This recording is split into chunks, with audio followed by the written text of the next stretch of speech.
Hi friends, this is Uma. இன்றைக்கி நம்ம வந்து பார்த்திங்கன்னா முனை அழிந்தது மேட்டி குலைந்தது அப்படிங்கிற அந்த திருப்புகளுடைய தொடர்ச்சி தான் பார்க்க போகிறோம். ஸோ வாங்க ஃப்ரெண்ட்ஸ், லேட் பண்ணாமல் டைரெக்டாக டாப்பிக்குள்ளே போயிடலாம். நேற்று வந்து பார்த்திங்கன்னா வாய்ப்பல் உதிர்ந்தது அப்படிங்கிற அந்த வரியோடு நான் திருப்புகள் வந்து நிறுத்தியிருப்பேன். இன்றைக்கி அதற்கு அடுத்த வரியிலேருந்து நம்ம திருப்புகள் டிஸ்கஸ் பண்ணலாம். ஸோ இன்றைக்கி கண்டினியூ பண்ணுற லைன் வந்து பார்த்திங்கன்னா முதுகு வெஞ்சிலை காட்டி வளைந்தது. இப்போ இதுக்கான அர்த்தம் வந்து பார்க்கலாம். அதாவது நம்மளுடைய முதுகு, சரிங்களா, இளமை பருவத்தில் நம்மளுடைய நேராக இருந்த நம்மளுடைய முதுமை பருவத்தில் வந்து பார்த்திங்கன்னா வில் வந்து எப்படி வளைந்திருக்குமோ அந்த வில்லை போல் நம்மளுடைய முதுகு வந்து பார்த்திங்கன்னா நிலத்தை பார்த்து வளைந்து விட்டது அப்படின்னு சொல்கிறாங்க. ஸோ நிமிர்ந்திருந்த முதுகு வந்து பார்த்திங்கன்னா முதுமை பருவத்தில் வில்லை போல் நம்ம நிலத்தை பார்த்து நம்மளுடைய முதுகு வந்து வளைந்து விடும் அப்படின்னு சொல்கிறாங்க.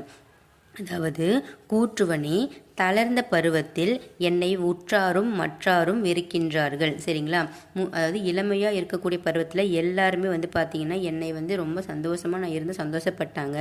ஆனால் இப்போ அதே உடம்பு தான் வந்து பார்த்திங்கன்னா தளர்ந்து போன இந்த பருவத்தில் என்னை பார்த்து என்னுடைய உற்றாரும் மற்றாரும் வந்து பார்த்திங்கன்னா என்னை பார்த்து வெறுக்கின்றார்கள். இனி நான் வந்து ஏன் இந்த மண்ணில் இருந்து நான் என்ன பண்ண போகிறேன்? என்னோட முதுகாகிய இந்த வில்லை வந்து பார்த்திங்கன்னா உன்னோட பாச கயிற்றை கட்டி திருசூலத்தை வந்து பார்த்திங்கன்னா அதில் தொடுத்து என் உயிரை வந்து நீ கொண்டு போ அப்படின்னு சொல்லிட்டு அதாவது யமனுடைய பாச கயிற்றுக்கு வில்லை போல காட்டி வளைந்தது அப்படின்னு சொல்கிறாங்க. சரிங்களா, அடுத்தது பூதேவினா தெரியும் நமக்கு, பூமாதேவி. ஸோ நான் வந்து பார்த்திங்கன்னா உங்களிடத்துல தான் பிறந்தேன், உங்களிடத்துலையே நான் தவழ்ந்தேன், உங்களிடத்தையே நான் உட்கார்ந்து இருந்தேன், உங்கள் மீது நான் நடந்தேன், உங்கள் மீது படுத்து கிடந்தேன், உங்களிடம் இருந்து வந்தக்கூடிய நீரை நான் பருகினேன், உன்னிடம் விளையும் உணவை நான் உண்டேன், அகந்தை கொண்டேன். அதனால் இளமை முறுக்கினால் உன்னை பார்த்து அடக்கமாக நான் நடக்காமல் வானை நோக்கி திமிராக நிமிர்ந்து நடந்தேன்.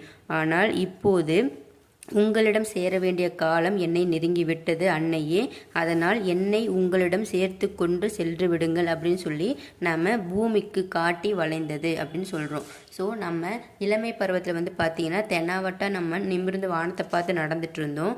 இப்போ அதே உடம்பு வந்து பார்த்திங்கன்னா கீழே பூமாதேவி கிட்ட வில்லை போல் வளைந்து என்னை வந்து உங்களிடம் சேர்த்து கொள்ளுங்கள் அப்படின்னு சொல்லிட்டு நம்ம முதுகு வந்து பார்த்திங்கன்னா வளைந்து பூமாதேவி கிட்ட என்னை உங்களிடம் சேர்த்து கொள்ளுங்கள் அப்படின்னு வந்து கேட்கின்றதா வந்து பார்த்திங்கன்னா இந்த முதுகு வெஞ்சிலை காட்டி வளைந்தது அப்படிங்கிற இந்த வரி மூலிமா நம்ம தெரிஞ்சுக்கலாம். அடுத்த வரி என்ன அப்படின்னா பிரபையான முகம் இழந்தது.